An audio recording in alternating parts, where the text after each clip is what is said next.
ပရိသတ်ချစ်တဲ့ဆိုပြီးအောက်ခြေလွန်နေတဲ့ဖြိုးဖြိုးကိုဇက်ဖွဲ့ရဲ့အနာဂတ်အတွက်အခုလိုစဉ်းစားနေရပြီဖြစ်တဲ့အောင်စဘူးပရိသတ်များအားလုံးပဲမင်္ဂလာပါရှင်အခုချိန်မှာတော့ပရိသတ်တွေကဥက္ကဋ္ဌကြီးဖိုးချစ်ကိုမြတ်တာပို့နေရင်ကနေအဓိကတရားခံလူရှင်တော်ဖြိုးဖြိုးဖြစ်တယ်ဆိုတာကိုသိရှိသွားခဲ့ပြီးတော့လူပြောင်းကမြတ်တာပို့နေရပါတယ်ပရိသတ်ချစ်ရတဲ့အောင်စဘူးဇက်ဖွဲ့ကအပြင်ပန်းကြည့်ရင်တော့အောင်မြင်မှုတွေအများကြီးရနေရလို့ထင်ရပေမဲ့အတွင်းပိုင်းမှာတော့လူရှင်တော်ဖြိုးဖြိုးရဲ့စီးကဲမဲ့အပြုမှုတွေကြောင့်ဇက်အဖွဲ့ရဲ့အနာဂတ်ကစိုးရိမ်စရာအခြေအနေနဲ့ရင်ဆိုင်နေရပြီဖြစ်ပါတယ်အထူးသဖြင့်တော့ပရိသတ်ချစ်ကိုအလွဲသုံးစားလုပ်ပြီးတော့စင်ပေါ်မှာပြောချင်ရပြောရိုင်းဆိုင်ချင်တိုင်းရိုင်းဆိုင်နေတယ်ဖြိုးဖြိုးကိုအောင်စဘူးနေနဲ့ဇက်အဖွဲ့တည်မြဲရေးအတွက်အဖွဲ့ကနေထုတ်ပေဖို့ဒီအလေးနဲ့ထားစဉ်းစားရမယ့်အချိန်ကိုရောက်ရှိလို့လာခဲ့ပါပြီအောင်စဘူးလည်းဒီလောက်ထိမစဉ်းစားခြင်းပေမဲ့ပရိသတ်တွေအပြင်ဇက်တပင်ဥက္ကဋ္ဌကြီးဖိုးချစ်ကိုယ်တိုင်ကထုတ်ပြောလာခဲ့ရကြောင်းဖြိုးဖြိုးကိုအဖွဲ့တွေကနေထုတ်ဖို့အတွက်နှစ်ခါပြန်စဉ်းစားနေရတာပါလူရှင်တော်ဖြိုးဖြိုးရဲ့အဓိကပြဿနာကပရိသတ်ရဲရင်ပြီးရောဆိုတဲ့စိတ်နဲ့အနုပညာစည်းကမ်းကိုလုံးဝမျက်ကွယ်ပြုလာခြင်းဖြစ်ပါတယ်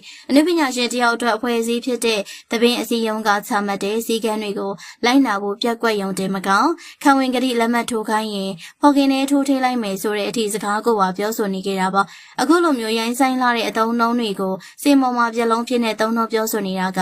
တပင်လောကတစ်ခုလုံးကိုမထီမဲ့မြင်ပြုတယ်လို့ဖြစ်စေပါတယ်ဒီလိုအောက်ခြေလွတ်တဲ့လောရက်တွေနဲ့အဖွဲ့အစည်းအစဉ်စဉ်နဲ့ပြဿနာတက်လာတဲ့အခါမှာတစ်ချိန်ကမိသားစုစိတ်နဲ့ကာကွယ်ပေးခဲ့တဲ့သူတွေတောင်လက်လံသွားရတဲ့အနေအထားဖြစ်လာခဲ့ပါတယ်။ဥက္ကဋ္ဌကြီးဖိုးချစ်နေနဲ့ပထမတစ်ချိန်မှသာမကဒုတိယခါမှလည်းနားလေခွင့်လွှတ်ပြီးတော့ကာကွယ်ပေးခဲ့တာအားလုံးအသိပါ။အခုချိန်မှာတော့ဥက္ကဋ္ဌကိုယ်တိုင်ကအပြစ်ကိုပြက်ပြက်သားသားပြောဆိုလာပြီးဖြစ်လို့ဖြိုးဖြိုးအတွက်တော့ဘယ်သူမှကာကွယ်ပေးလို့မရတဲ့အခြေအနေကိုရောက်ရှိသွားခဲ့ပြီလို့ဆိုရမှာပါ။အောင်စဘူးနေနဲ့လည်းကိုယ့်ရဲ့ဇက်အဖွဲ့ရဲ့အနာဂတ်ကိုကြည့်ပြီးတော့ပြတ်သားတဲ့ဆုံးဖြတ်ချက်တစ်ခုချမှတ်ရတော့မှာပါ။အဖွဲ့သားတယောက်ရဲ့အမားတွေကိုခေါင်းခံဖြည့်ရှင်းပေးတာမျက်နှာငယ်နဲ့လိုက်လံတောင်းပန်ပေးတာမျိုးတွေကအကန့်အသတ်ရှိပါတယ်။အခုလိုမျိုးမင်းသားရဲ့ကျေးဇူးကိုမှမထောက်ထားပဲစင်ပေါ်မှာစီးလွတ်ဘောင်လွတ်ပြောဆိုနေတဲ့ဖြိုးဖြိုးကိုခွင့်လွှတ်ပေးလိုက်မယ်ဆိုရင်ကျန်တဲ့အဖွဲ့သားတွေကထိမ့်မနိုင်သိမ့်မရဖြစ်သွားစေတော့မှာပါ